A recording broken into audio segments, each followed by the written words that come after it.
Welcome back, as always, to Stack Your Points. This week being Stack Your Ecosystems. We've got ecosystem talk all the way down. I'm joined, as always, by RJ. RJ, how are you today? I'm doing well, Matt. We were talking a little bit of baseball in the pre-show, and baseball is a great thing. The Red Sox are in second place right now, which makes me happy, but I'm waiting for the collapse that's going to happen in about a month, and my heart will be broken. So, preparing for it now, so when it happens, I will also be devastated, but I can at least look back on this and know it was coming. Could be worse. Could be a Yankee fan. That would be worse in so many ways. I was talking to somebody about 2004 today, and still the joy that comes to my soul when I talk about that. Anyway, also could be worse. You could be a Miami Marlin fan. Could be an Orioles fan too. I like the Orioles, though. Kowser, Henderson, Westberg. Just no pitching. Anyway, I hate the Miami Marlins with a passion of 1,000 burning suns. It's the third biggest team I hate in the National League East behind Atlanta and Philly. But the Marlins killed me as a child, and F the Marlins. F them fish. Anyway, so thanks for baseball talk there briefly. We're also joined by Lonnie from the Call Me Lonnie YouTube channel. Lonnie, how are you today? Ooh, I'm gonna have to bow out of that question. I'm just kidding. Uh-oh. I'm feeling good, looking great. You know how it is. When Lonnie's bowing out of how you doing today, we're having problems. That is not my free bow out of the episode. I will save it in my pocket just in case for later. But no, I'm just playing around. We are doing well. And RJ, I'm enjoying my first iPad I've ever purchased. It's actually nice. not that bad. Which one did you get? I got The Air is nice. The 13 or the 11? 11 because laptops, whatever. Yeah. So I wanted the smaller screen. But I did not go with the Pro because it was overpowered for what I actually needed. And I was smart enough to realize that. See? Apple has an amazing ladder. I will give them that. Like, it annoys me as a consumer, but it's brilliant how you can just walk yourself right up that ladder from a mini to a 13-inch Pro real quick. It's all marketing. It's all marketing. It's PT Barnum popcorn pricing. It's amazing. You don't fall into the trap. They're very good at getting you to depart yourself with your money. And finally, we're joined by Kit Kat or Craig. Craig, how are you doing today? I am doing all right, despite the Phillies getting stomped, absolutely dog walked. Doing well. I do now have a question about this ladder in question. We all know somebody who would be very interested in either a physical or imaginary ladder. So we'll need to discuss that in greater lengths. He has a question this week, too. Yeah. Ladders all the way down. Also, I can't respect an organization that throws batteries at Santa. Santa deserved it. And for those of you that don't know, Santa came very well intoxicated to the field and was mean to the children. So the good people of Philly threw batteries at him and beer glasses and lots of other things. And a woman pulled a 22 out of her wig. Oh, okay. Philly's great. Just for those of you who don't care about baseball, don't know about baseball, Veterans Stadium, the Philadelphia Phillies' old stadium before their new Citizens Bank Park, had its own jail. It's true. Baseball is amazing, guys. It really is. Had its own jail. So, anyway, as we like to do, we'll jump into questions because I can't rag on Philadelphia that much more. Although now I need to go down to Philly for a Denick sandwich. Anyway, we're going to move on to our news roundup and topics. News last week, the big news was Alaska has finally unveiled the Atmos rewards program. This is their new combined program with Alaska and Hawaiian Airlines. So their respective programs are being merged into Atmos officially on October 1st. However, the changes already happened for Alaska already. So Atmos Rewards is live on the Alaska side. The program launched last week. They gave details for the new Alaska Airlines Summit Rewards Visa Infinite card because they went to the American Airlines School of Marketing and the dumbest, longest name possible. It is the new program combining mileage plan and Hawaiian miles. The Atmos Summit card launched with earnings of 3 times points on Alaska Airlines, Hawaiian Airlines, foreign transactions, and dining as 3% category, 3x categories, 1 times points on everything else. The new Summit card also has the ability to transfer to its own set of transfer partners, these being hotels. You can transfer to Shangri-La Circle. With Shangri-La hotels, that is an 8-to-1 transfer ratio. So you're going to be giving up the value of Alaska points 8 points at a time to get 1 Shangri-La point. Depending on the value that you can get from Shangri-La, may or may not work for you, but 8-to-1 is pretty hard to stomach.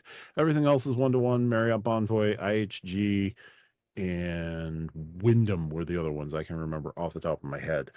The combined program, you'll be able to earn miles in both airlines. You can status match quickly over from Hawaiian. If you have your Hawaiian account, register it over to your Atmos account so that all of your points will transfer seamlessly when that day comes. They're going to shut down the Hawaiian program about a week before October 1st. And then Atmos statuses, there will be some changes to Atmos status in 2026. For Atmos Platinum, you'll need to earn 80,000 points to qualify. If you earn Platinum based on 25 activity, they'll give you 5,000 boost status points as a head start for 2026. And if you are looking to go to Atmos Titanium, you'll need to earn 135,000 points going forward. If you get Titanium in 2025, you'll earn 20,000 points to boost up your total from there. They're rolling out free Starlink Wi-Fi on all flights in 2026, and there's a whole bunch of other ways to earn rides. One of the other things that they'll let you do is choose how you get to redeem points and earn points on flights. So flights can be done by mile flown, by segment of flight, and by total spend, which is pretty interesting. Those are the big points that I have. Craig and I spoke at length about Atmos with Tariq on the live this past Thursday. RJ, any thoughts on Atmos? The cards are ugly, and that is a sin that is greater than any part of the program. If you're going to do a good marketing push, at least make the cards not ugly. Like, why must they be ugly? Guys, I live on the wrong coast for this. I live in the wrong airport for this. This is not a program I particularly ever need. So I'm going with marketing and optics because that's what I care about in this particular situation. And they're ugly, and Atmos is weird. Lean into the Alaska, Hawaii, last 2 states thing. Do something fun. Like, again, Mr. Mobile has when phones were fun. I feel like we need when credit cards were fun because they're becoming so dreadfully boring. We all know I love Apple devices, but it's like the pros. Like, the non-pros get all the fun colors. The pros get the 3 boring colors and maybe 1 muted green. Like, just make credit cards fun again, guys. It's okay. So that is my honest take about this program, Matt. That's fair. RJ's in some form tonight. Lonnie, your thoughts on... I'm not going to lie. I haven't paid attention to it because it doesn't affect me because it doesn't fall into my concentric circles of ecosystems. But I'm going to go ahead and put it in the, if it works for you, congratulations. If it doesn't, move on. Like RJ said in the last one, you don't got to make fetch work. That's a Mean Girls movie reference. It also works because fetch rewards. So you got Dang that it, one RJ. perfect. Why didn't I think of that? It was perfect. Like, you should have just said, I totally meant that too. Nah. I'm not going to take your credit, RJ. It was good though. Good There's job. enough of that going on in the world. Craig, any further thoughts on Alaska and Atmos? I just want to agree with RJ. They're hideous cards. My card just got here yesterday. This morning. It's hideous. Absolutely hideous. You have 2 of the most beautiful states in the entire country, and you didn't go with a national park name or anything beautiful, real missed opportunity. I would have liked to have seen Denali on one of the credit cards. Yeah. Like, all I can say is, dear listener, I can't save you. I can't even save myself. Anyway, let's jump to topics before I lose what's left of my brain. It's running away very fast. Lonnie, why don't you kick us off this week? Yeah, I got a simple topic for you today, and that is, with all the travel rewards and hacks and redemptions, do any of you just ask for the hotel upgrade? It's literally one of the easiest to achieve travel hacks that anyone can do. Now, granted, some brands will automate their process, and that makes it slightly simpler, but you still go out of your way to ask for an upgrade. And if not, then why not? And if yes, when do you do it and how do you do it? And I'm going to let y'all talk, and I'll tell you why this is my topic. RJ, you can go first tonight. So usually I book the room I want. If I want a suite for whatever reason, maybe I'm doing something, whatever, that's what I book. If I want just a standard room, that's what I book. That's typically how I work as a person.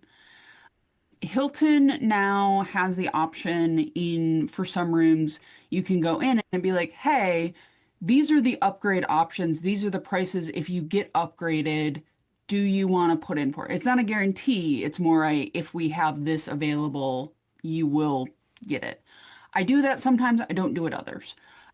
Sometimes it's just it is a little bit cheaper that way. So if I get it, cool. If I don't, I got the room that I paid for. I have in the past at certain times, just as I'm checking in, hey, this is my name. I'm here for this night and this night. Just asking any upgrades. Sometimes there is, sometimes there's not. Again, I am not the person who is trying to get an upgrade. I've actually turned upgrades down because I wanted a specific type of room for a specific reason. So for me, I don't ask every time. I have asked in the past though, and sometimes it works and sometimes it doesn't. The thing is, don't make it weird. If you're demanding and a jerk, it doesn't matter if there was an upgrade or not, you're not getting it. Just be nice. They are people, you are a person. I'm assuming everybody put their pants on the same way this morning, and we can all be civil. That is my overall take when asking for upgrades, is just be nice to the people. And sometimes you can get it, sometimes you don't. Sometimes you can use an app, sometimes you can't. But I have asked in the past and it's worked sometimes. Matt, what about you, sir? Also, thank you, RJ. Yeah, so unless I did a stay this weekend at a local-ish Hyatt place, made the reservation like the night before. I had Discover status, so like their usual like when available, whatever. So when I went to check in, they were like, "Oh yeah, we put you in the highest floor possible." Oh, cool, because of your status. Okay, cool. It wasn't anything that I asked. It wasn't anything like that. Have I taken the time to ask? No, just because I've been booking a lot of my bookings in the last this year at least have been budget bookings. So do I really need the upgrade at the Courtyard? Do I really need the upgrade at the Hyatt Place, at the Hyatt House, at the Hampton Inn? No. If they give it to me, cool. Am I going out of my way to ask for it? No. I'm more likely, in my head of heads, I'm more likely to make that request if I'm making a booking at a really nice and exclusive type hotel. If I'm doing Unbound Collection with Hyatt, or if I had Discoverist and I was going to the Park Hyatt for a night, like I'd be looking for that upgrade because I want to maximize my experience at the Park Hyatt. If I had Titanium with Marriott and I booked a night at the St. Regis in New York, man, I may not have a St. Regis, but like the Ritz-Carlton, right? A book a night at the Ritz-Carlton. I'm going to ask at the Ritz-Carlton if there's any upgrades available. Now, again, you're Titanium at the Ritz-Carlton. If you're Titanium, there's at least 30 other people staying at that Ritz-Carlton that night who are Titanium, so you're probably not getting that upgrade, but it doesn't hurt to ask. I am more likely to ask if I have higher if I know what status I have and what level of hotel I'm staying at. If I'm staying at a Hyatt place, I'm literally just, I need a place to crash for a night, or I need a pool for my small human. Hotels, I've learned, are great places to book for recreational entertainment, such as pools, because they're indoors and largely clean ish.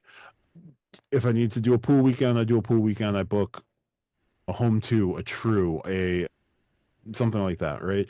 If I'm looking to do a more upscale stay, the closest thing I can get is one of the residence inns in my area, and book that and see if there, and I'll ask if there's an upgrade based on my gold status with Marriott. But I'm Marriott Gold, the likelihood that I'm going to get that upgrade, not very high. If I was platinum or titanium, I might have a better shot. But when everyone's got status, no one's got status. And so if I'm booking those higher end hotels, I'm assuming that I'm also booking in a crowd of status holders. It's relatively easy. You can always make that question. You can always ask the question. The worst they can say is no. I've also noticed in my Hilton app, hey, we upgraded your room, or we put you on a higher floor. Hyatt just told me straight up at the desk when I went to check in. I haven't done a booking recently at a Marriott that included an upgrade, but when I go and if they're like, oh yeah, we put you in this overall better room for you, like you booked a studio suite and we put you in a 1 bedroom, sweet. But I'm not going to go out of my way to ask, because I know that I just have it in my head, I'm low on the totem pole. I'm not the first guy who's going to get there. And that is a me problem. But if I upgrade my status, I'll be able to make that question. I'll be able to go out of my way a little bit more for those answers. And again, I'm staying at the budget locations first. I'm coming back to some of these statements that you are all saying. That's what I'm writing down over here. Thanks, Matt. Craig. So similar to Matt, I'll say this. It depends, right? I have pretty high stats with a few programs. So I'm Hilton Diamond. And as of 2 days ago, Marriott Ambassador.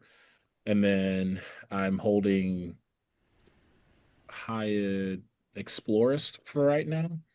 So I'll say I get upgrades pretty often, but I'm also doing a lot of volume travel, not more. Previously did a lot of volume travel for work. So in some cases, I'm going to hotels where people already know who I am. And if I haven't been there in 2 weeks, they go, oh, we missed you. So there's a different level of, I'm going to get an upgrade because I'm nice to you. And we have a pseudo social relationship because I see you a few times a month, right? Now, if I'm booking through FHR and I'm going to a non-status property, oh, you better believe, hey, you got any extra room, upgraded rooms or whatnot? I would love to be in a suite.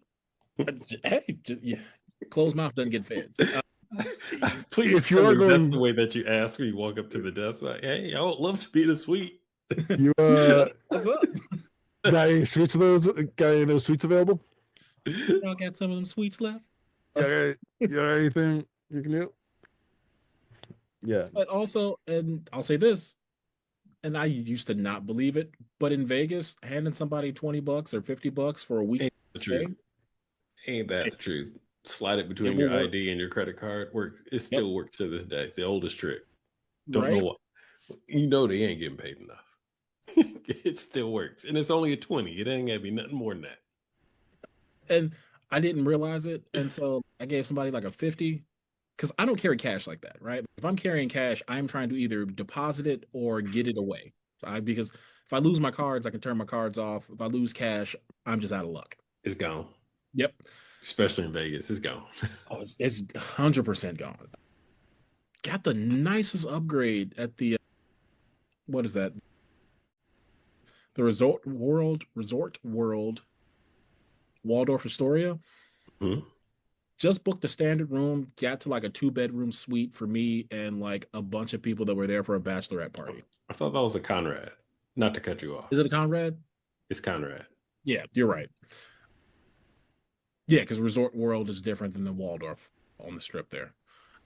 But yeah, no, and I'll say this too, internationally, you most times do not need to ask. So when we went to London, we were at Bankside for 4 days, and then we were at the St. Paul's, two different brands. Bankside is a Marriott, St. Paul's is a Hilton. Instantaneously, they said, "Hey, Mr. Carter, we are so happy to see you here. We're going to move you up in the suite." I was like, "Oh, wow, thanks. I had no idea because I'm a large, big American.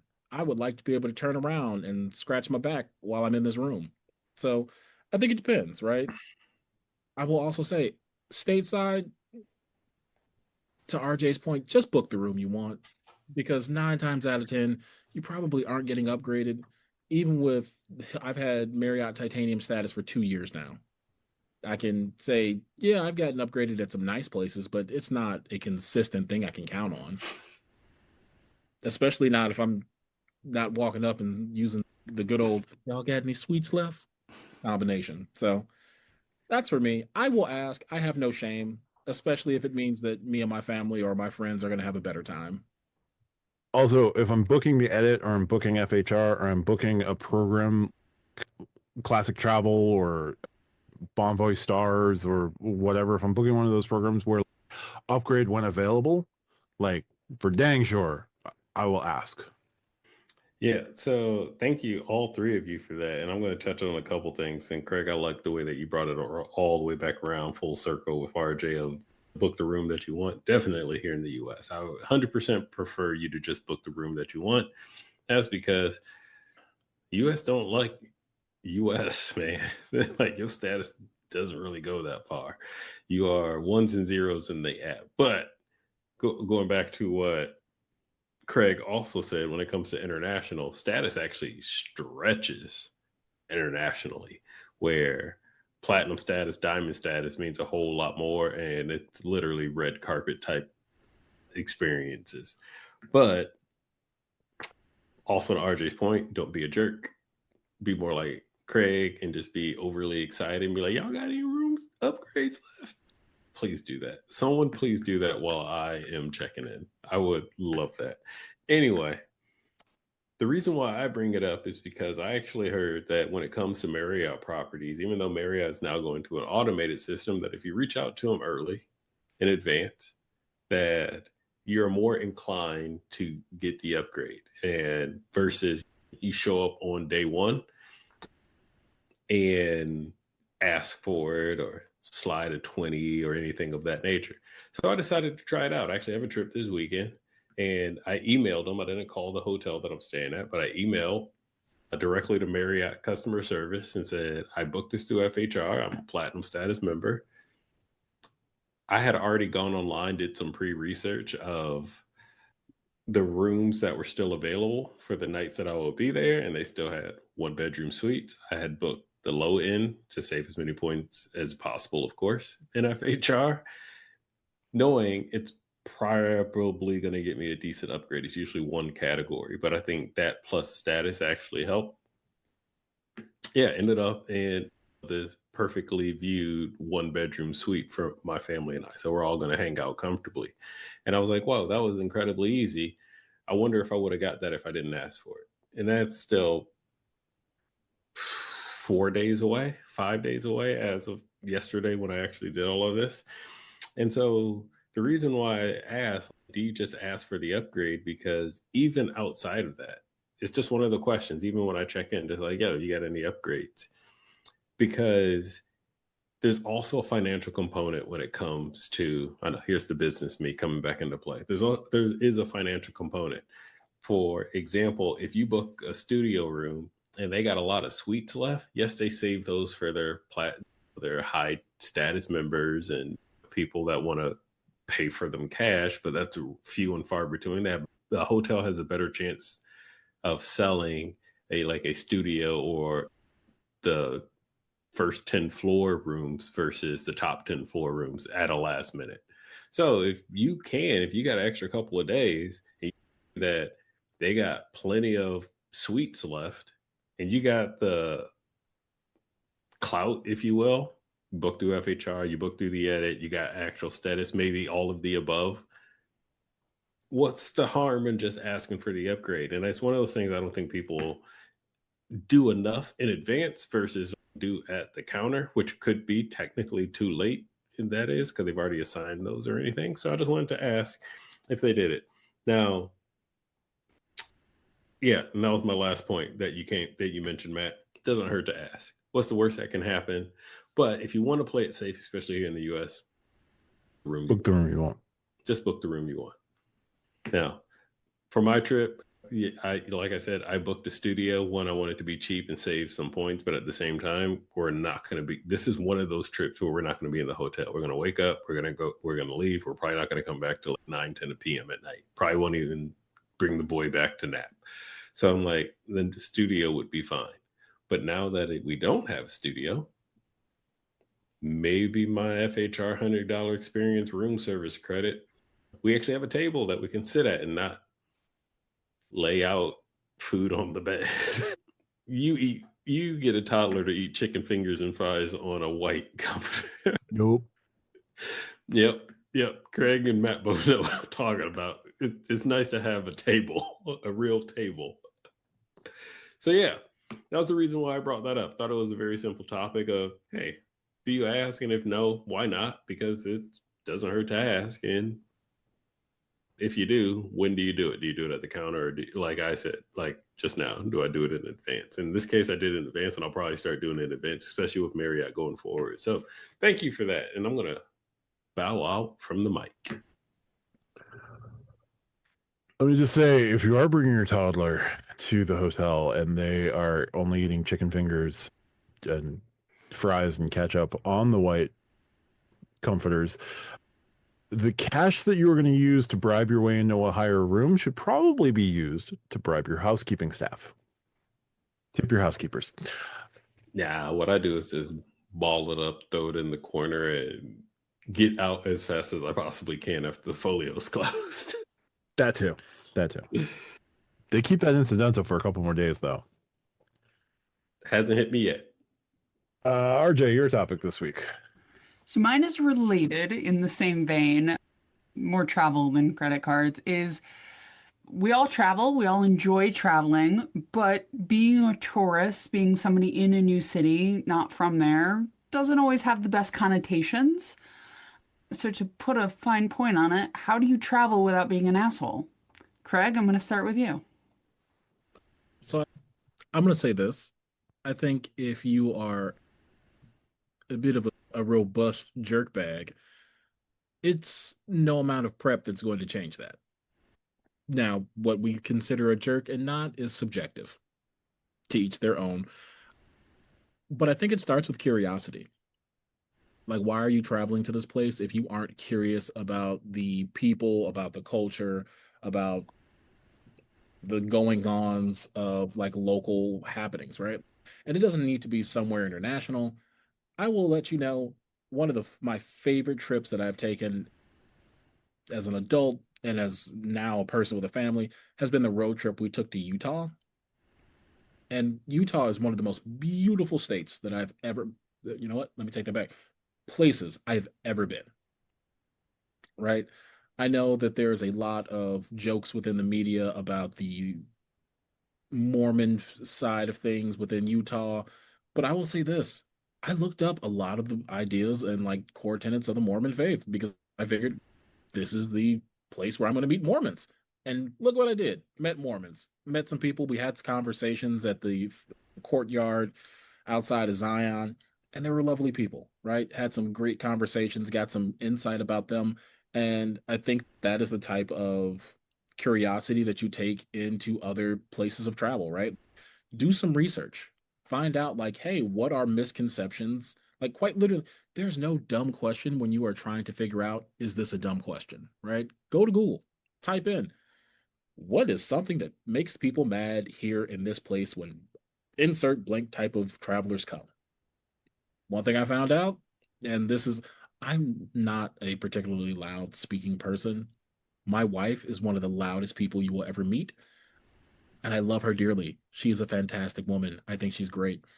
but her dad is deaf in one ear completely and like 50% in the other. So it's just in her entire life screaming. She is the loud American. So sometimes I'm like, even here, just randomly at home, hey, babe, could you not yell at me? I'm not yelling. What are you talking about? I'm saying this quietly because I don't want to get yelled at. But I think it comes with curiosity, right? Look up ideas or things that you want to learn about the culture. I want to go to Machu Picchu. I'm going to go and look up, hey, what is the local language? What is the local customs and things that people do here that I should know about? Watch a YouTube video. You are on YouTube right now watching this podcast. After you're done watching this podcast or this episode or listening to this podcast, because we are also on Spotify, go and look it up. Where do you want to be? Figure out the local indigenous folks. Learn about people. This entire hobby is not just about you going and taking some wonderful pictures. It is about you going and saying, hey, I met some wonderful people, or I experienced a different culture or a different experience that I would never have gotten locally in Chicago, or actually you probably would have because Chicago's awesome. I'm just going to say in Terre Haute, Indiana, or upstate New York, right? I got to meet people that I never would have met before. Prime example, I went to Maine for work a few weeks ago, 2 months ago. I found out that, yep, yep, Yeah. they're talking about it. That is a Maine accent. I thought people were trolling me with a Minnesota accent. And I just took some curiosity. And I want to be like very clear. I am normally not the person to talk to people on planes. Do not do that. Do not speak to me. I do not. It's also pronounced Minnesota. My apologies. And they play bags, Bigs, bigs, bagels. But talk to people, right? If I'm going on vacation and I am not traveling with my son, I'm a lot nicer because I love my son dearly. But also, I have the ability to not have to focus on keeping another human being alive. Granted, my wife is a travel passenger that is checked out. She has her pixel buds in and she is not paying attention to anything. But take some time to just meet people, get to know people, get to know the culture. And if you think you're being a jerk, you might be. So like just dial it back. Just if you're at a 10, take it to a 7. That's my advice. Nothing crazy. Be curious and do some research. I like it. I'm down. Matt, as a fellow New Yorker, where we believe we are correct at all times, how do you travel and not be a jerk? For the record, I've had it beaten out of me that I am never right. For travel, anywhere you're going, whether you're going to a new section of the United States, whether you're going internationally, have an idea of the culture. If you're put in do the bare minimum amount of research. A lot of places know things like tipping is a big custom here in the United States. Tipping is not a big custom in other countries. Know what countries you can get away with tipping. Know what countries where tipping is seen as a taboo. Because there are countries where tipping is a taboo. Having that in mind, get an idea of what, if you're going internationally, like where credit cards are the norm and credit cards are not necessarily the norm. So have an idea of where you're going to need cash versus credit cards. Now that's a little bit easier because if you're in major cities, London, Paris, Stuttgart, Bern, Zurich, Budapest, Bucharest, credit cards are probably going to be fine. But if you're going to Aix-en-Provence, you're probably not going to get by with as many credit cards. Well, Aix-en-Provence is close to the French Riviera, so credit cards are probably fine. If you're somewhere outside of Saint-Étienne in France, that would probably be where you're gonna need euros. In the United States, don't get confused around the country with various forms of the word soda. In the Northeast, we say soda. In the Midwest, it's pop. In the South, doesn't matter what it is, what it looks like, it's Coke. Now, that's changing a little bit, which is great, but like at least have an idea of what the parlance is for certain things when you are somewhere. Asking for a water fountain. In the Northeast, we call it a water fountain. In other places with a lot of Northeastern transplants, it's a water fountain. In other places of the country, they call it a bubbler. Why? Because they're weird. No, it's not a bubbler, Matt. It's a bubbler. If you're gonna say it, you gotta at least get the cadence. I'm not going to sound like I'm from Southie. And I'm not going to sound like I'm going to tell you that, you can't get that from here. No, I don't want to do that. Okay, but you'll go full Minnesota nice with an oh God no. Oh, yeah. Because that's fun. Don't Boston's you know? less fun. Don't you know? Also, people who make things such as fluff salad, Reese's salad, anything that is sweet and a salad with mayonnaise are to be feared and respected at all times. Stop going to the potluck, Matt. Just trust me. Just don't eat at the potluck.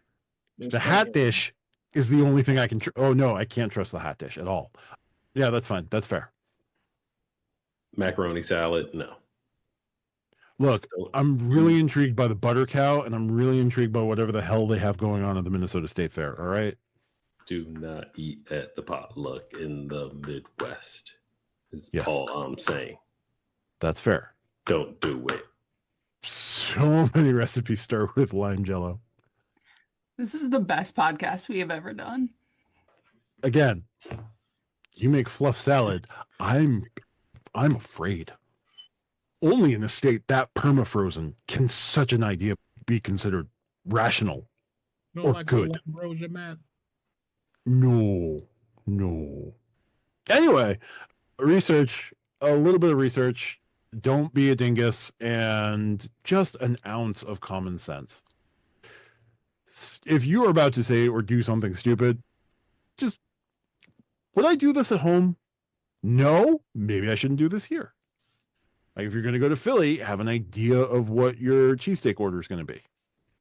What if you never because been they there? will judge you. What? They will also yell at you. They will yell at you. Yeah. And they're going to ask if it's whiz or not. And if you look at them blankly, run. Look, I admit I will eat many deep fried things. I draw my line at deep fried butter. Give me a deep fried Oreo. Awesome. Snickers, cool. Butterfingers, great. But if you take a hunk of butter and deep fry it and expect me to eat it, I'm sorry. I can't. Not very patriotic of you. Look, just give me the Oreo, man. If the Iowa State Fair Committee or the Minnesota State Fair Committee would like to reach out to the Stack Your Points podcast to further your tourism ideals, please let us know. I will gladly cash that check. Mm-hmm. Can't speak from a co-host. Let's do a live from there if they pay for it. Yes. I'm the human Mr. Krabs. I like money. I will try. If you pay me, I will try deep fried butter. I'm not saying I can't be bought. Just to be clear. I'm sorry, but I can't be bought to eat a stick of deep fried butter. There's not enough money to affect my health like that. It's not worth it. Just not worth it. Yeah. Agreed. Yeah. And I guarantee you somebody's going to be like, I bet you there is amount of money if it's like $1 million something dollars. But then we're talking about selling my pride, not my health, and still not worth it. And then there's the triple bypass. Yeah. In my family, I'm headed for at least a double bypass by 60, so I might as well have fun on the way there. All right. Yeah. Don't be a dingus is the best I can give you. Don't be a dingus. Do a little bit of research. And I have broken the rails on this. Vengeance. Lonnie, I would imagine the most international of the four of us as far as travel, especially work-related travel, how do you handle traveling, especially to different countries, without being a jerk? First off, you got to own tourism. There are 4 different shades across our host tonight. 2 of us will look like a tourist no matter wherever we go on this planet. Guaranteed. We're going to get pegged as a tourist. Straight up. Just, why are we in Russia? You're a tourist. Why are you in France? You're a tourist. Hey, you're not selling something out here on the lawn. Yeah, you're a tourist. So I'm just going to call it what it is. I'm not So going to you touch got that to, one. I will. Craig and I will touch that one. Don't worry. We'll keep it safe over here. I went to Morocco once and they were like, hell yeah. And then I opened my mouth and they were like, oh, yeah. Yep. I get confused as Dominican more than anything, even though I don't have on any linen. But if I look Dominican, y'all, and then they hear my American accent and realize I'm not from Dominican Republic. Yeah. But it also comes back around to some culture stuff, which I'm about to get into come back to in a minute. But the first thing is you're probably going to end up pegged as a tourist, and you're probably going to get pegged as an American. And right now, especially international, be prepared for the conversation. Somebody's going to ask you about being an American. What's going on over there? Just be prepared for it. The other aspect of it is you'll also realize there are almost every single country in this world doesn't really like us as Americans, or has a gripe against us or stereotype against us. And to some small extent, they're probably right, depending on the stereotype as an American. Yeah, Craig said, some of us are loud. Some of us are obnoxious. Some of us are jerks. Some of us are Karens. Some of us are entitled. These are all stereotypes as Americans internationally. And they're right. Picking the right person on the right day. You got to be prepared for that as well. So I say that because that automatically pegs you as a tourist, which automatically pegs you with some type of stigma in some way, shape, or form. But if you're aware of it, then you can work against it. You can just be normal. You can just be nice. You can just be a human being. And it goes so much further. It's like literally the opposite side of the spectrum. You want to go back to upgrades? Wait a sec. You're not a jerk American. You want to sit in the front? You want a room upgrade? Go ahead, because the last American really ruined our day down here. That came through. So those types of things. But let's get out of that part. Let's get into the culture. Yes, everywhere I've gone, even though I am instantly pegged as a tourist, I look like a tourist, I sound like a tourist. The fact that you put any effort into their culture, whether it is from a food standpoint, from a language standpoint, absolutely goes a million times further. I am more of a cultural, architectural, city style person. So whenever I'm in another city, no matter if it's for personal or for work, I always try to take an extra day to just walk around and see the architecture, understand the city, go to museums, understand the history, those types of things. And you just run into like-minded people who might be other tourists from other countries, or local people that are just like, hey, let me show you some things. This happens a lot in Paris, by the way. The locals really love the Parisian history. So that's like one of those things over there. Language. I'm a polyglot. I know multiple languages. I also speak Spanish, just like Craig's wife. And so there's two sides to the language. The first side is you're attempting to learn it. As long as you're attempting to learn it, not, hey, I tried to learn it on the flight over here, and you can tell the difference. That's okay. If you're attempting to learn it, hey, I'm studying it, I'm putting effort in, I'm trying to learn, that works. But there's a time and a place. For the people that are at work that don't have the time and there's a line behind you, it's not the best time to try out your French or your Spanish or your German. Bruh, just say you want coffee and keep it moving. Because especially in Europe actually knows like English, Spanish, and French by like age 7. Like the entire continent of Europe is like part of their public school system. So just speak English. It's completely fine. Or if the person you're talking to doesn't speak English, the person behind you does. But I say all that is because if you can speak their language, it goes so much further, because once again, you're already pegged as a tourist. I'm already pegged as an American. And I go to Barcelona almost every single year. And even though I speak Spanish, whom I learned from a Cuban woman. It's not the same dialect in Spain, which is Catalan.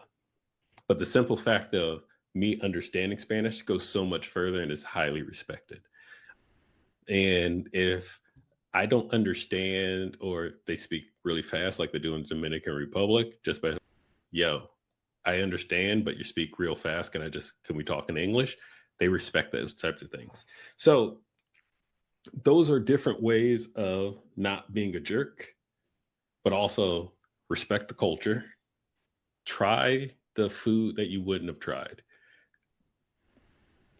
If you don't know the language, just say you don't know the language. Don't try to fake through it, because that's more offensive. But yeah, food is a real big one. Culture is a big one. History is a big one. And these are ways to not be a jerk and also make the rest of us pleasant Americans have also pleasant experiences as well. Absolutely agree. There is a meme going around the internet right now of don't try to pickpocket Americans because they will swing. And it is both incredibly accurate and also slightly shameful, which is basically what it's like to be an American. I'm going to say something a little bit different about that one. Don't try to pickpocket Craig. I mean, fair, but like you are also a very tall, large, linebacking looking human, so you might not be the target. With probably a hoodie that says Chicago across the front, you are not the target. I'm just letting you know, I'm going to be like that Texan man at the Paris Olympics. I'm going to turn into Macho Man Randy Craig. I mean, you probably, like, in Ndamukong Suh, you probably could pass for one of his brothers, so, like, they're gonna avoid you. Lonnie gets Dominican, I get Samoan, especially when my hair grows out. I have curly hair. Yeah, not helpful. Oh, if I put on a linen top and pants, I can be the uncle at the barbecue in Dominican. Like, yep, straight up. But yeah, especially when it does come to pickpocketing, I would also say don't ever let your guard down. Like I said, I love Barcelona. It is the pickpocketing capital of the world. Be open, be aware, because if you are pegged as a tourist, once again, you will get pegged quickly. Your accent will give it away. It's not your skin color. And if they pickpocket an American, there's very slim chance that anything's going to be done about it, because they know you got to leave in a couple of days. So be on top of it. No, I think this is all very helpful. We all love to travel. That helps, right? Like most of us, I know you guys have some work travel, but the stuff that is by choice, we all enjoy it, right? Like, that's partly why we do all of this. So just don't be a curmudgeon. I know sometimes you get pulled on a trip, but find some joy in it. And with that, Matt, I turn it back to you. Thanks, RJ. We'll jump to my topic. I don't even know where we're going to go with this, but do you guys have any wish list items for all corners of this game that we play for the remainder of the year? Are there potential cards that you'd like to see refresh? There's the MX Platinum refresh, like what you want to see out of the MX Platinum refresh, program changes like we just saw with Atmos. Is there anything on your wish list as I desperately look for an escape hatch?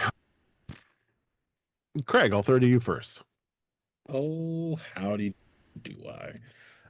So I have 8 points. The first, Wells Fargo Autograph Beyond. Where is it? I want my card. Waiting for the transfer partners. 2, I want 2% per point in the portal for FHR for Amex at all times. Just straight off the bat. I also want either 10x or 8x for spend on FHR instead of just the 5x. And I want 5x direct with hotels in addition to 5x direct on flights and 1.5x all. If you do that, Amex, I don't care if it's a $900 card. I'll get it. It's fine. I would be so insufferable. That podcast, if they did that, the live and the pot, oh, I'd be so insufferable. Even if, you know what? Even if you didn't give me increased on FHR, you kept it at 5, but you gave me 5x direct on hotels, I'll take it. Plus 1.5x all, Oh, I'll take it all day, every day. Will never happen, but it's a pipe dream, and I'm going to keep asking for it. Uncapped groceries on the gold card. It's not a pipe dream. You had it, and they took it away. They're never giving it back. I can dream. If they moved it up to 50, would that fix things for you enough where you would be 100%. happy? Okay. 100%. You are earning Apple Card. Yes. Green Card with 3x gas and entertainment with $100 entertainment credit. Also, yes. CSP 3x regular groceries unlimited. Also, yes. If I don't get my Apple Card UR, Chase Freedom Unlimited 2x all, take everything else away. Also, yes. And last one, where's my Saver X? They rebranded it Saver One and made you pay $39 for the privilege. No, that's supposed to be that $295 Saver card. I want that bad boy. Where's my card, Capital One? I know you're extremely diligently working with your Discover merger and trying to figure out how to get money off of that network so you can become a closed loop system like Amex, but still, give me some stuff. And that's it for me. They're going to treat you like SpongeBob the first time we went into Sandy's abode. You don't need it. You don't need it. I need it. I need it. RJ, wish lists? Any items? Yeah, I got a couple, and unfortunately for the people who don't care about Amex, you're gonna zoom out for the next 5 minutes. Take a shot. Yeah. So there's a couple things I want. I want to know if Amex is going to put a card above the platinum. Forget the platinum refresh for a minute. I want to know if there's going to be a card between the platinum and the Centurion. I want to know if it's going to be quasi-invitation only. Like, those are things that practically will matter to me as somebody with credit cards, right? If it is a card, can I product change to it, right? Is this a thing where it becomes more of an exclusive thing that is not quite the Centurion, right? Because there's a lot of ways that Amex could frame that specific card. So I want to know details. That one matters a lot. I want to know if they're doing the same thing with the Delta card. Are they putting something above the reserve? Is Delta changing their loyalty program? Another thing that kind of matters to me, right? Like, Amex is in a weird position of they just did a couple of refreshes. The platinum is due for one. There's some credits that need to be swapped out, some credits that'll stay, but they also might introduce new cards. Are they going to replace the everyday and the everyday preferred? Are they not going to do that? Are they going to get rid of their cashback cards and fold them into MR cards? Are they not? Those two cards are great, but they're weird just being the only two cashback cards with the everyday. I'm sorry, with the Blue Cash Everyday and the Blue Cash Preferred. Most of my wish list is just Amex putting out press releases and just telling us what's going on. What do I want to see? I would take $1,000 or an $1,100 Delta card if I got silver with it. Just give me enough MQDs for silver. Let me have one, because right now I have two cards. Right? So now I have to deal with that. And even at $1,000, one companion pass still covers my annual fee. So for me personally, I would be okay with that. I would like to see something refreshed with the platinum, even 5x direct on hotels and airlines, even without the 1.5 would be great. If I could just use my platinum for direct booked hotels, I would be happy. I would be okay with not adding hotels to the 5X if I got 1.5 everywhere, because then I could get rid of the Blue Business Plus. That opens up a credit card slot for me with Amex, and it gives me some flexibility if there's something else I want. So honestly, I just need Amex to start telling us information. I need to know what the platinum refresh is. I need to know what credits are staying and going.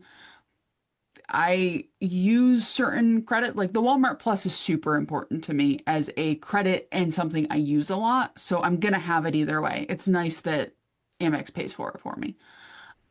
Yes, I know I'm paying the annual fee. Quiet. I need the spray bottle as a prop at this point. But yeah, so I need to know what Amex is doing. I'm interested in what US Bank is doing only so far as I have two of their cashback cards. So I want to make sure they're not going to burn the bridge I just created with them. It seems like those two cards particularly are being left alone because they're in their own little sandbox on the playground for them. They're not connected to the altitude reserve. They're not connected to the Go or the Connect. So they can be in their own little sandbox.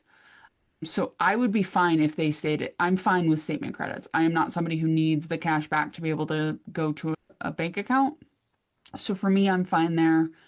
And then my wish list is the Barclays card turns into something interesting with Citi because I will be going through that transition whether I want to or not. Because Matt said bet and I said sure. So You lost. I did.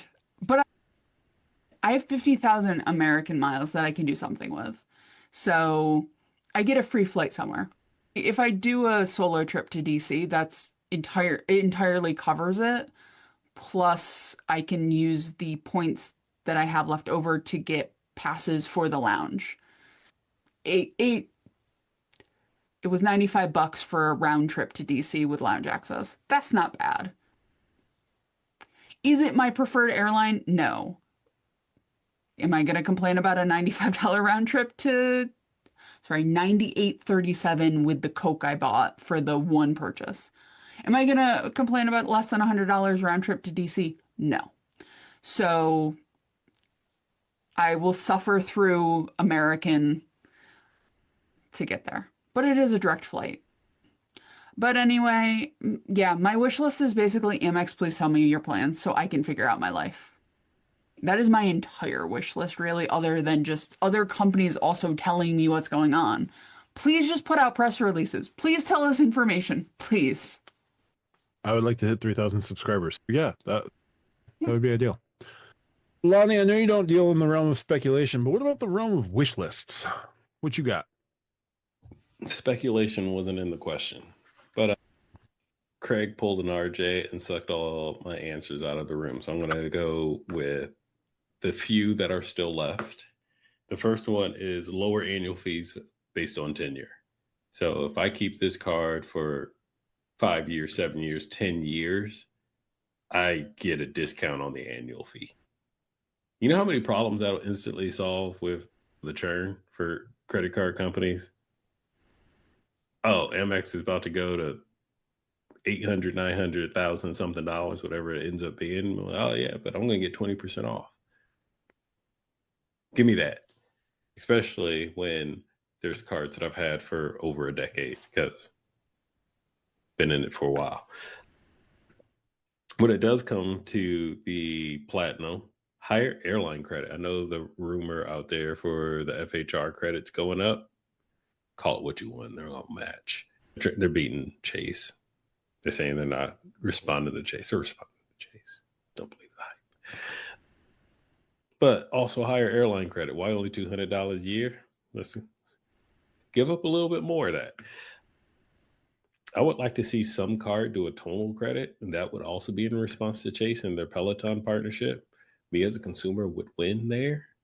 So save me some money and make it a card that I already have, by the way. Save me $10 a month there. I would not be mad at that. And then I would also like to see airline cards provide airline status either instantly like a hotel card or after a certain amount of spent. Well, like United, spend $40K on the United card, you get 1K status. I would like to see that. That's on my wish list. That's it. That's all I got left.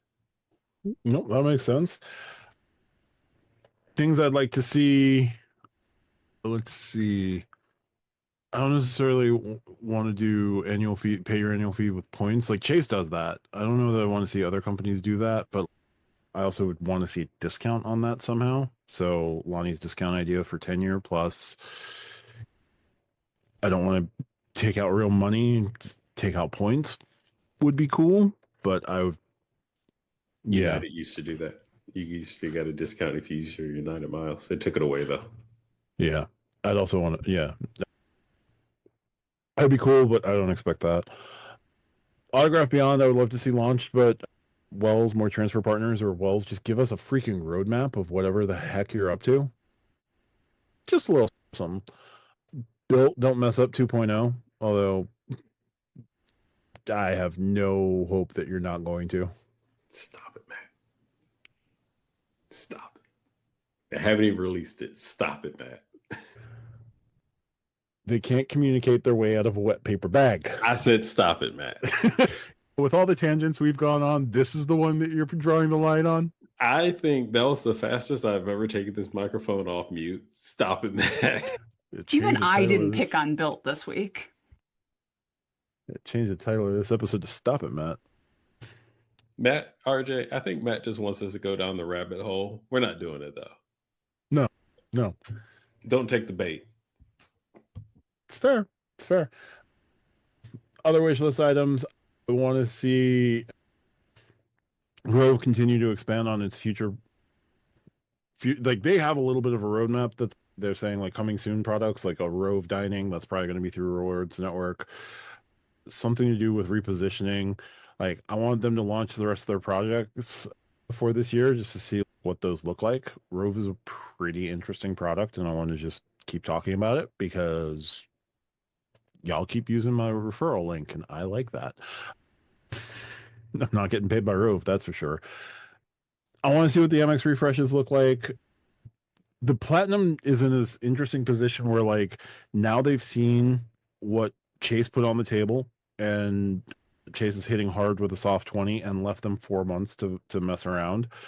And they've gotten what the multipliers and everything are for the City Strata Elite. So, like, now they can undercut City with a 1.5 base on the Platinum if they so choose. Because I'm sure that there is a product, like a version of the refresh that is a 1.5 base. And they've had 4 months to play with the Chase changes. So, like, they've got all the world to play with, and they could be super conservative.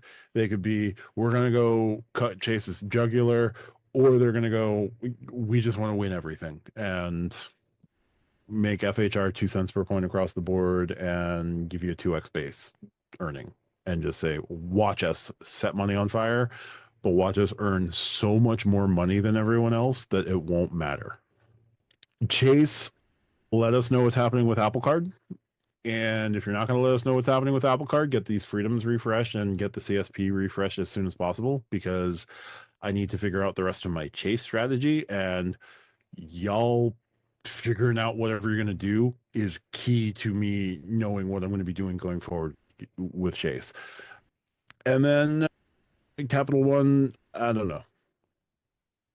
Do something interesting. Like, they just did the fourth night free on bookings, and not a lot of people are talking about that, but you have to book through Capital One Travel, and that's the first hindrance. Those are a couple wish list items. More Rove, way more Rove all the way down. So thanks with that. And Craig, your topic, let's close out with that one.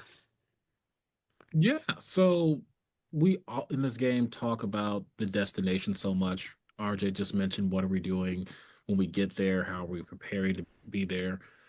I think it's just as important how we get there, travel wise, and just thinking about this, excluding airport lounges. What are some of the things that you all do to ensure you have enjoyable travel? So it could be road trips, trains, flights, camping. It's all fair game. Just what are some of your either non-negotiables or just things that you normally wouldn't think about to help you have a better day while you're traveling? And I will start with RJ. So, to the surprise of absolutely no one, I'm slightly obsessive about packing. So, I always have my backpack when I travel. I don't care if it's for a day, I don't care if it's for a month. If I leave my house, the backpack is with me. It gets packed a little bit different if I'm going on a trip. Like, I have a small toolkit in it I can't take through TSA. So I'll change it out. But I always have that. If I have that, basically whatever situation I'm in, I've got something, right? Like it's got chargers in it. I will put a snack in it.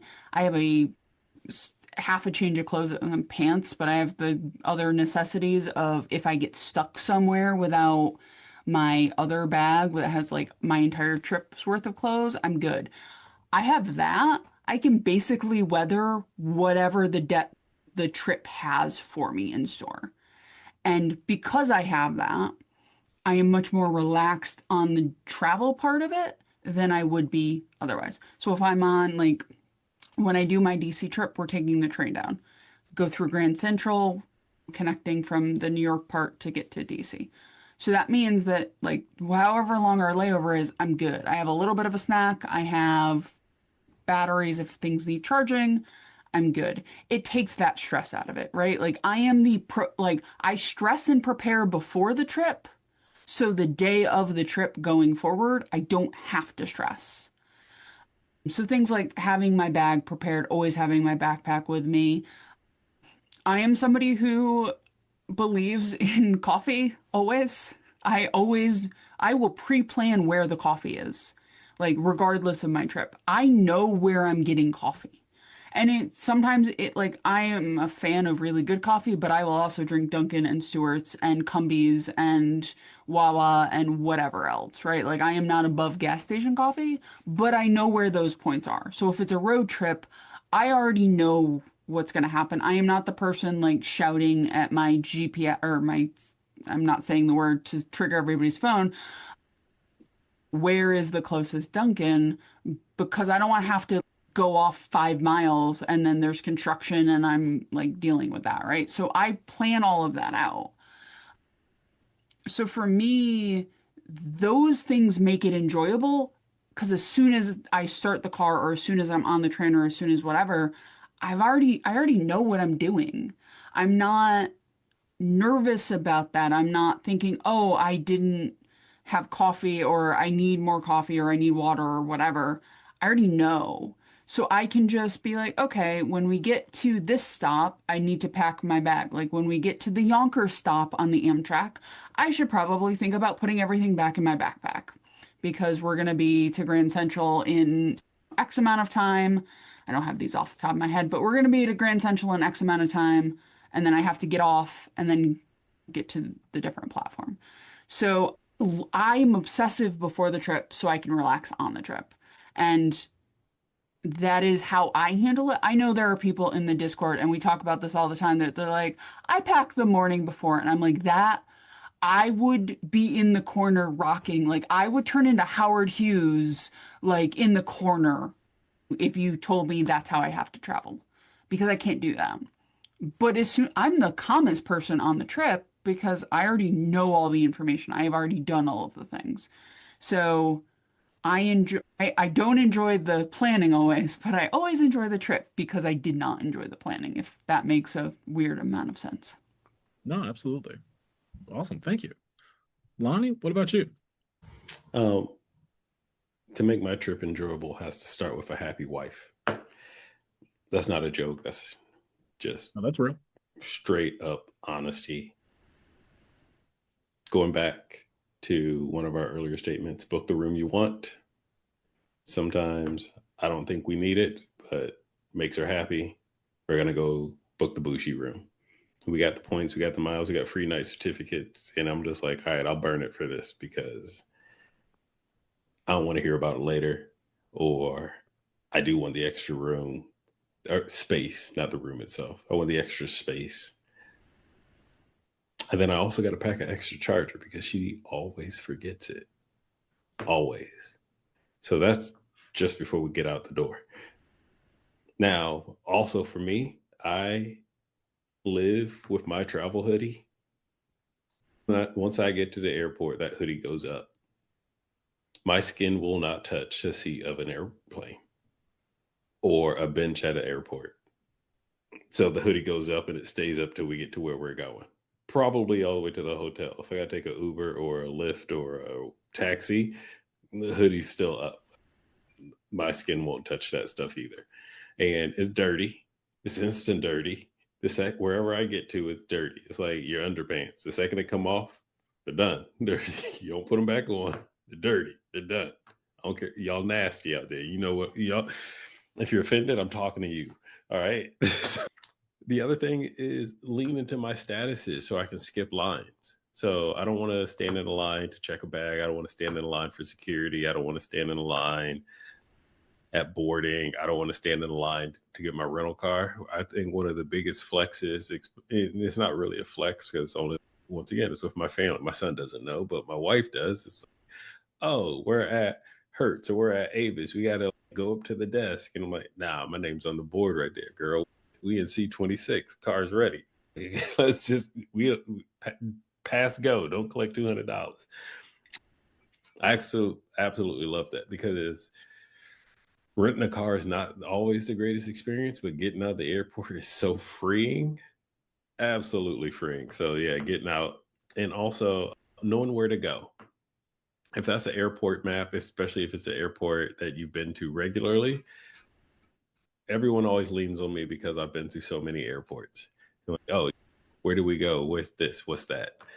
I could probably draw you a map of Chicago O'Hare Airport. I've been through it so many times, but Chicagoan. But international airports of, if my wife comes to Barcelona with me, she's going to lean on where do we go because she knows I've been there. Those types of things. So having those types of maps, not just about the airport, but also about the city, like where's our hotel? Where is it to the destinations or the venues or the events or whatever that we're trying to get to? Also know how to get around. Like I am the biggest traveler in my family, not just my personal family, but my total group of family. And so knowing how to get around different cities, I'm like, oh yeah, this city here, like you can do Google Maps, but you can't do Google Map directions. You have to use a different app for that. This city has Uber, but they don't have Lyft. Or this is a taxi city, just get in the taxi. Or this is a taxi city that does not take credit cards, so you need to get cash. Do you get cash at the airport, which is the worst deal, or do you wait till you get to the city? Those types of things.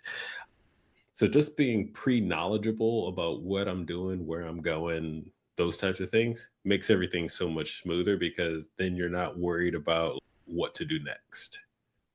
But the hoodie, oh, I forgot. The zipper pockets is a must when I'm traveling. I'm sorry. I got to come back in it. You got to have zipper pockets.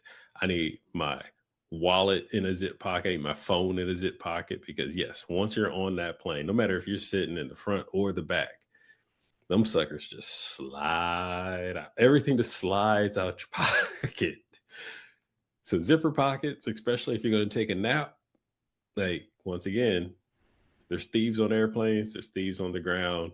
It's harder to get into a zipper, but keep your passport, keep your wallet, keep your phone. Everything's behind the zipper. That hoodie is on. Even my travel sweatpants have zipper pockets. It is a necessity to be like, these are airplane attire for me. You ever catch me at the airport, you're going to see me in like athletic tech gear with zipper pockets. And I got 3 airline hoodies and 4 airline sweatpants. But I'm going to be comfortable. And you'll probably catch me in some Ultra Boosts. And that's it. That's what I need to be comfortable. Everything else after that, we can figure out when we get there. No, that's real. I will say the happy wife, happy life is a major one. I will say this. I think outside of you do a lot of travel. I realize I'm a very particular traveler, and sometimes I need to know when to tone it down. And my wife is a tone it down person. She still wants me to make sure, oh, did you bring a charging bank? Did you bring snacks? Do you have all this? I'm doing the back end things, but oh, we have to hit this lounge or we have to this or this or this. She's just slow down. Let's figure it out. She wants a white glove experience without knowing she's getting an experience. Also, oh yeah, go for it. My over-ear noise cancellation headphones. When my son has his snack and his iPad, and he puts his headphones on, my headphones go on. It's a father-son combo. And Don't nobody, unless you have a little cart that goes up and down the aisle, do not talk to us. No, that's real. And I That's the only person allowed to talk to us is that person pushing that cart. My little guy goes right next to the window because I don't want you to walk by and go, oh, hey, how are you? Don't do that. Don't get him going. You leave him alone. Also, to your point about zipper pockets, I keep a sling. I have slings out the wazoo because I don't trust my pockets. I might be sleeping, somebody like zip my pocket down. But yep. Those are two boxes of slings that I travel or use every single day. Right there. It's the worst part about me recording videos. It's like stuffing all the straps in there so it doesn't look bad in behind the background of my videos. But it's so important. All right, Matt, take us home. Yep, absolutely. Road trips. Got to make sure that I've got my preferred snacks, my preferred drinks, whatever those may be. For road trips, if you're going to do gas station coffee, there is a hierarchy of gas station coffee. That is not to say, oh, Wawa is better than Sheetz in terms of coffee. No. You emphasize the Wawa, the Sheetz, the Cumberland Farms, the 7-Eleven, the Come and Go, the Hy-Vee, anything that has a market dedicated to food in it. Casey's. If there's a Casey's, just stop at the Casey's, right? Know your regional gas stations. I know them in the Northeast. I know them in the Midwest. I don't know them past the Rockies very well. I will say that. For whatever reason, there's Quick Trip, Quick Check, and Come and Go. All past Denver, and Come and Go is spelled really weird. K-U-M-A and G-O. Also, Buc-ee's. If you see a Buc-ee's, you must stop. It is the law. It is. Weirdly, never seen one. It's in the South. Oh, no, I know where they are. I just haven't seen them because I purposely avoid those places. Fair enough. The beaver nuggets are worth it. Yeah. There's a hierarchy to gas station coffee. The brands that take their time to do coffee properly go there. Like the random Sunoco that like has the, you hope it's hours old. It's not. No.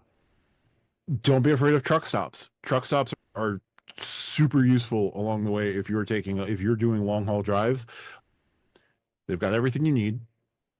It's gonna be clean. And you don't have to worry as much at the truck stop as you would at the random gas station. Now, I'm going to say as much because stuff can still happen. People are people. And yeah, utilize truck stops. If I'm traveling far, I prioritize truck stops over. If it doesn't have a rest area, I prioritize the truck stops. And then I look for your regional gas station of choice that's going to be like the good one. Other things with your road trips to make my road trips enjoyable, because I typically do road trips over like various other forms. Good playlist and vary your playlist. Do not go down one genre only. Like you love that genre all day long. Give yourself some breaks. Other things, audiobooks to break the monotony if you're falling into monotony. I'm thinking about this mostly in terms of solo drives, what made my solo drives more enjoyable. Because when you have a partner, it's a lot easier because you guys can talk. You say that like by hour 6, the passenger doesn't want to jump out of the window. Stop hurting me.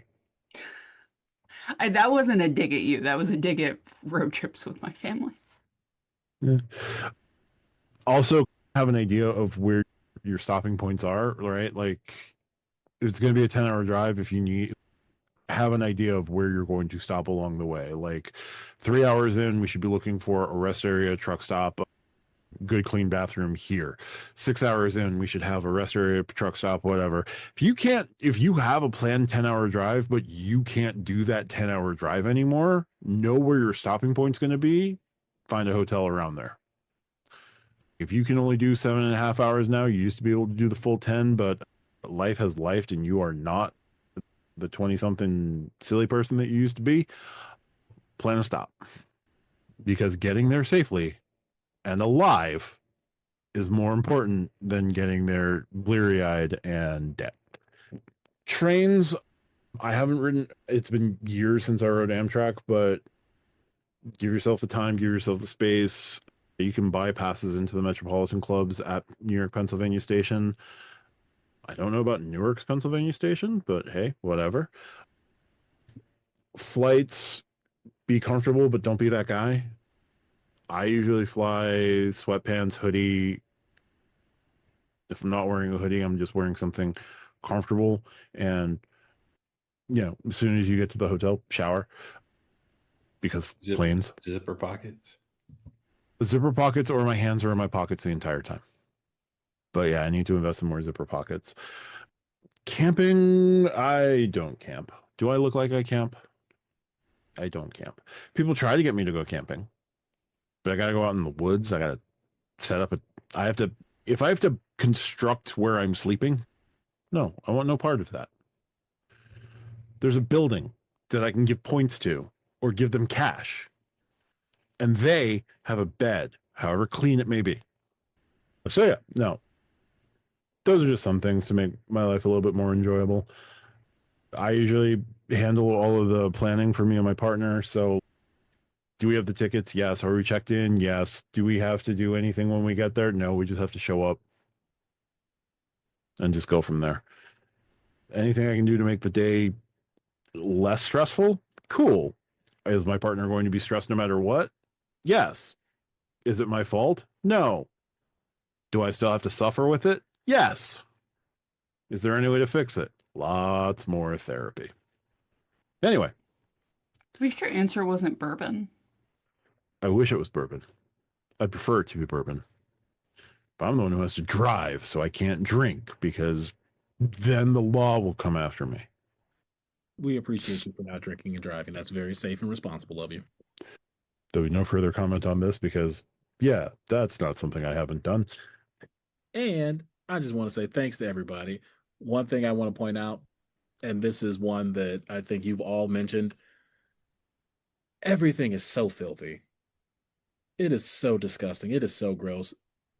Love Delta, love United, tolerate AA. None of them are cleaning those planes to the degree that they need to. Even during COVID, they weren't. Bring some Clorox wipes.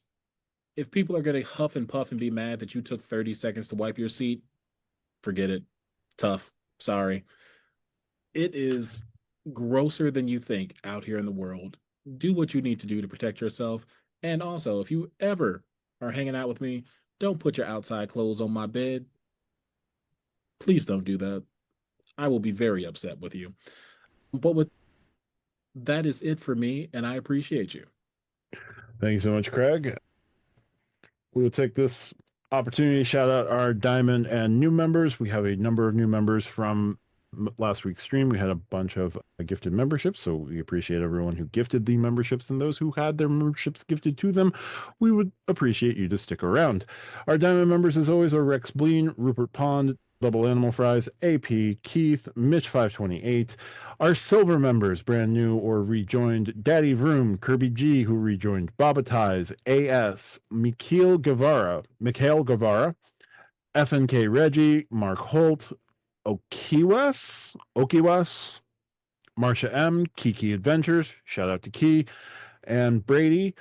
We appreciate you all. If you want to join the membership, check out the YouTube channel. If you join the membership through YouTube and you join our Discord, we have a little section there. Jump in, put your status, and RJ will update your little charm in Discord. So we appreciate that. But to check us out, easily join our Discord, check out the channel, do everything you need to do. Stackyourpoints.com, one-stop shop. You can do everything you need to do from there.